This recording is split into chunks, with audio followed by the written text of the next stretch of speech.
If you took a look back in your life, generations past, and you see and actually feel the impact of the people that were alive some time back on your own life, chances are that impact did not come just by default.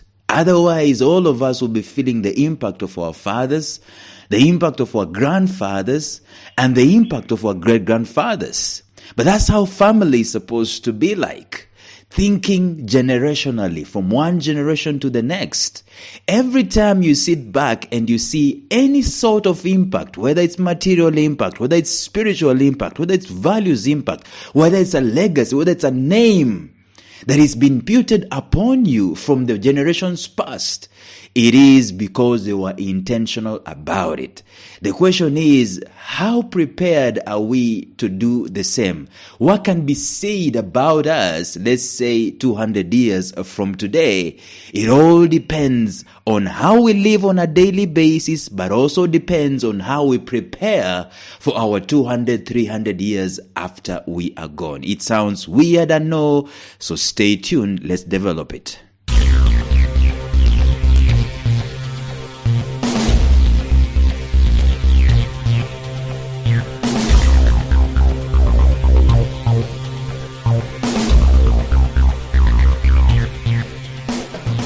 Welcome to the Life Signatures podcast with Lawrence Namale.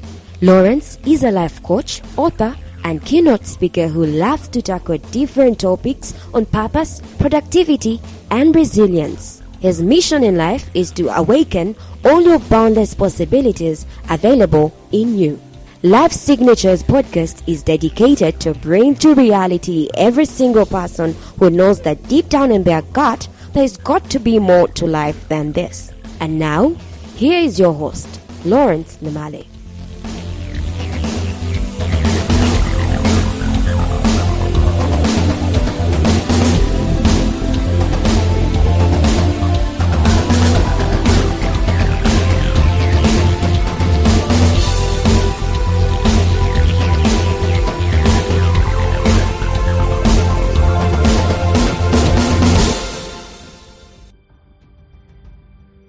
I think as a humanity, we need to come to that level where we sit down and stop all the traffic, ladies and gentlemen, and consider what in the world are we doing here on the face of the earth? I mean, the way humanity is structured today, it is totally different from the way it was some few years back.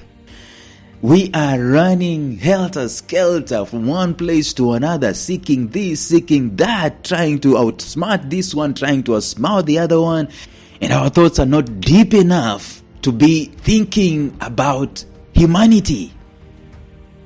When is the last time an individual honestly thought about providing a solution for humanity? It is because in this day and age, and I know we've become many in population and so on and so forth, in this day and age, everyone fends for themselves. Everyone is thinking about themselves, at least a huge number of us. And very few people who are considered billionaires and trillionaires are the ones who are actually thinking about being a blessing to humanity and actually going ahead and doing the same, providing for the same.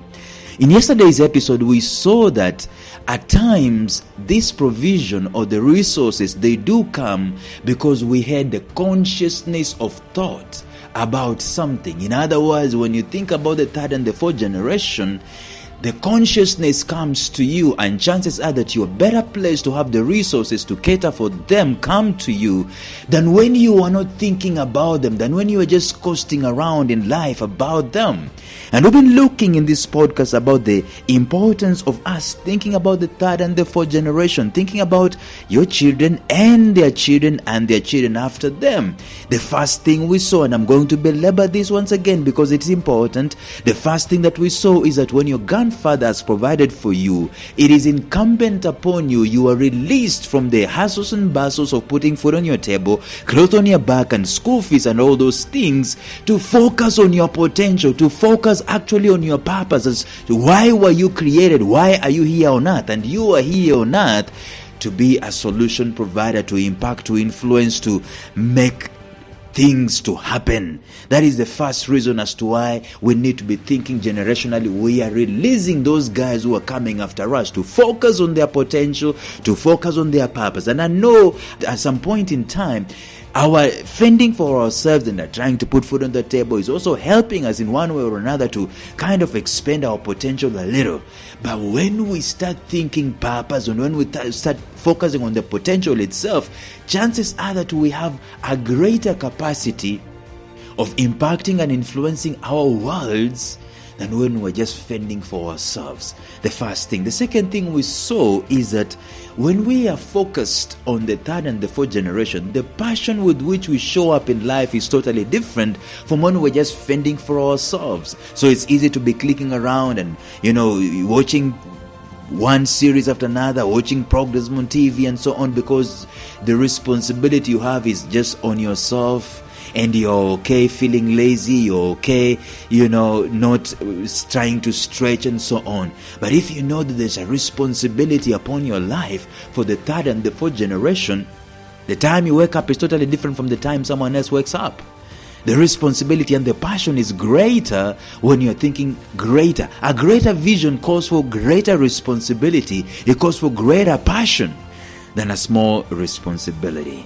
And then we saw that if you are thinking generationally, yesterday we saw that it teaches transitions. We saw that it's very easy for people these days to leave house with no ceremony.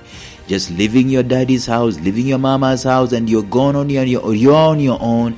There is basically no value that has been passed on to you. There is no charge that has been given to you. There is no responsibility that has been imputed unto you. You're just out there on your own. And the problem is, ladies and gentlemen, that is how we've been discipled, the whole wide world. We've been discipled only to fend for ourselves.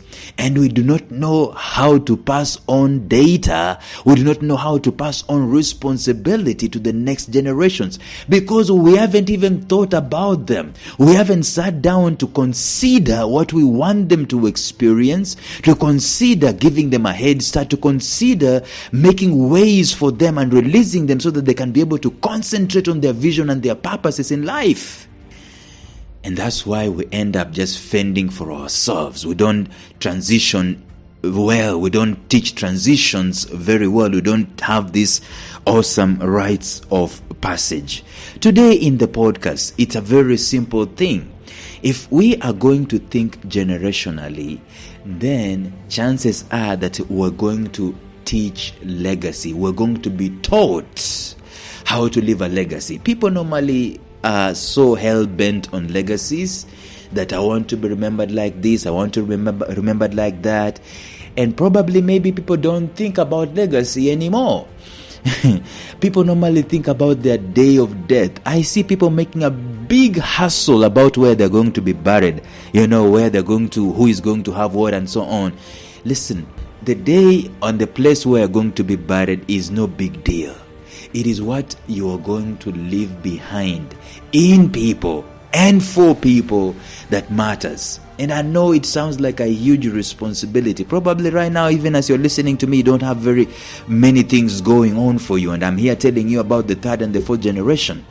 I have found out, ladies and gentlemen, that the moment you start considering something, the moment you start putting something in your mind, flipping it through and turning it around and, looking at different angles of that particular thing, that is the moment that possibilities start coming into place.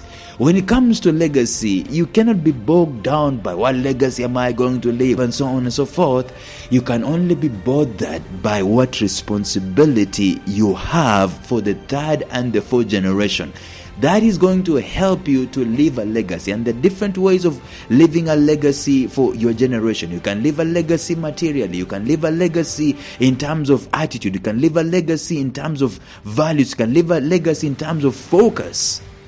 You can leave a legacy in terms of this family of ours is going to be focused on giving solutions to humanity in terms of health and so on. And so in the third and the fourth generation, you are remembered that way. It becomes their responsibility to find a way, find a means. Where there's a will, there's always going to be a way.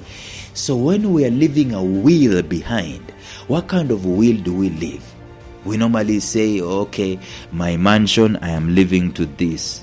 My money in the bank, I am living to this. There's this guy I saw on TV the other day.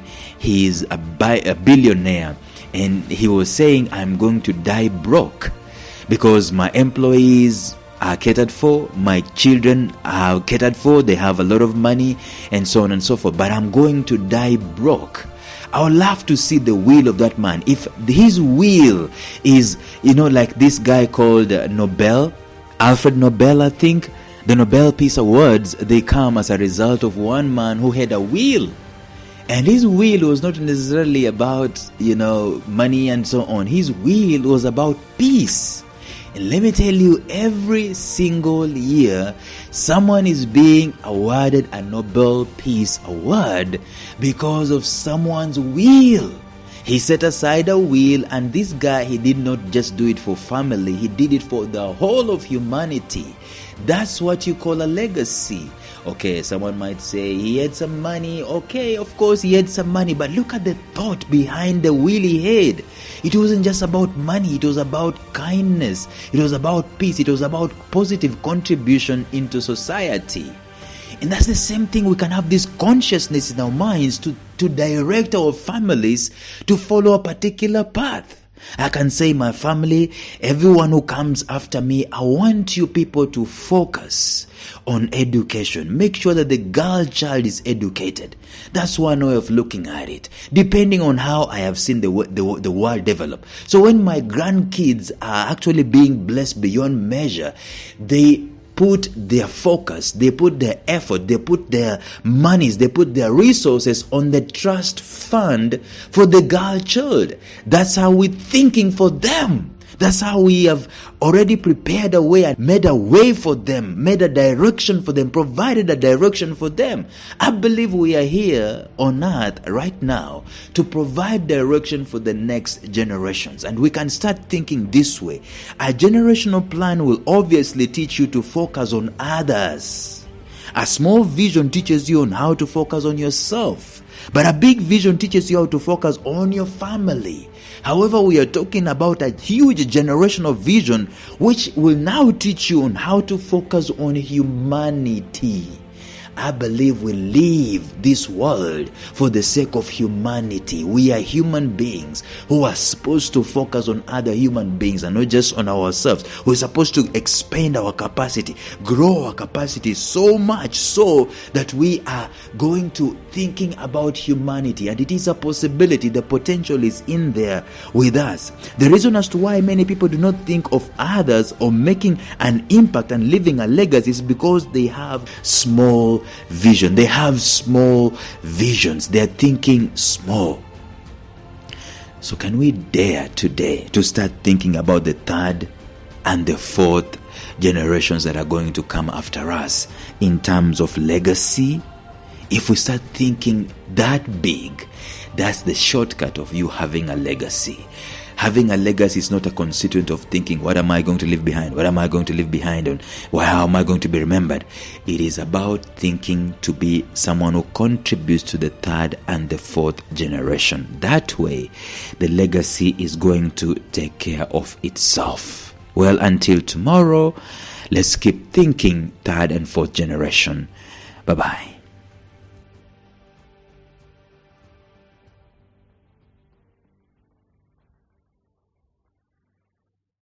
A special shout out to my mentor Jeffrey Howard of Visionary Business University, found at mastermindmentor.com, who has graciously provided me with the soundtrack and the introductory track to this podcast. Thank you, Jeff. Thank you for listening to Life Signatures Radio. If you enjoyed today's show, subscribe to Life Signatures Radio on iTunes, Stitcher, or visit our website at lifesignatures.libsyn.com. Life Signatures Radio, fresh, clean, and inspiring.